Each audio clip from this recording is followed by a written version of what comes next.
കർത്താവ് യേശുമിശിഹായ്ക്ക് സ്തുതിയായിരിക്കട്ടെ. വിശുദ്ധ നോമ്പിൻ്റെ 12-ാം ദിവസമായ ഇന്ന് വിശുദ്ധ മത്തായി ശ്ലീഹായുടെ സുവിശേഷം 11-ാം അധ്യായം 28 മുതൽ 30 വരെയുള്ള തിരുവചനങ്ങൾ ധ്യാനിക്കാം. ദൈവം ദാനമായി നൽകിയ ഈ ജീവിതയാത്രയിൽ മുന്നേറാൻ അധ്വാനവും വഹിക്കാൻ ഭാരവും ഉണ്ടാകുമ്പോൾ ഇതാ ദൈവം തന്നെ നമ്മോട് പറയുകയാണ്, നിങ്ങൾ എൻ്റെ അടുക്കൽ വരുവിനെന്ന്.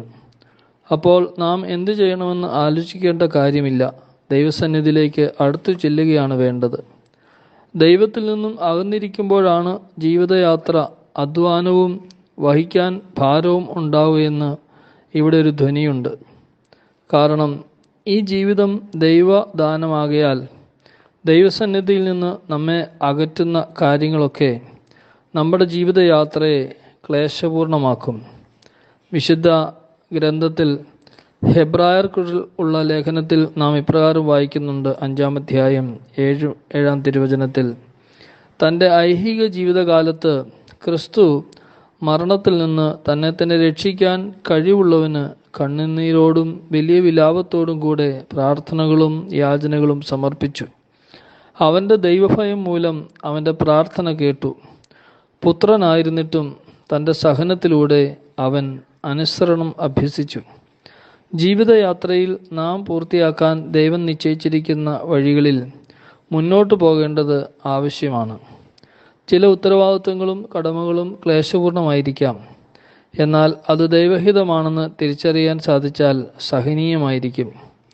അവിടെ അനുസരണമെന്ന പുണ്യം പ്രാവർത്തികമാക്കാൻ നമുക്ക് സാധിക്കും.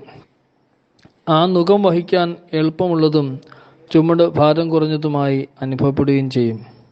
വിശുദ്ധ പൗലോസ് ശ്ലീഹാ റോമാക്കാർക്ക് എഴുതിയ ലേഖനം 8-ാം അധ്യായം 38-ഉം 39-ഉം തിരുവചനങ്ങളിൽ ഇപ്രകാരം പറയുന്നു: മരണത്തിനോ ജീവനോ ദൂതന്മാർക്കോ അധികാരങ്ങൾക്കോ ഇക്കാലത്തുള്ളവയ്ക്കോ വരാനിരിക്കുന്നവയ്ക്കോ ശക്തികൾക്കോ ഉയരത്തിനോ ആഴത്തിനോ മറ്റേതെങ്കിലും സൃഷ്ടിക്കോ നമ്മുടെ കർത്താവായ യേശു ക്രിസ്തുവിലൂടെയുള്ള ദൈവസ്നേഹത്തിൽ നിന്ന് നമ്മെ വേർപെടുത്താൻ കഴിയുകയില്ലെന്ന് എനിക്ക് ഉറപ്പുണ്ട്.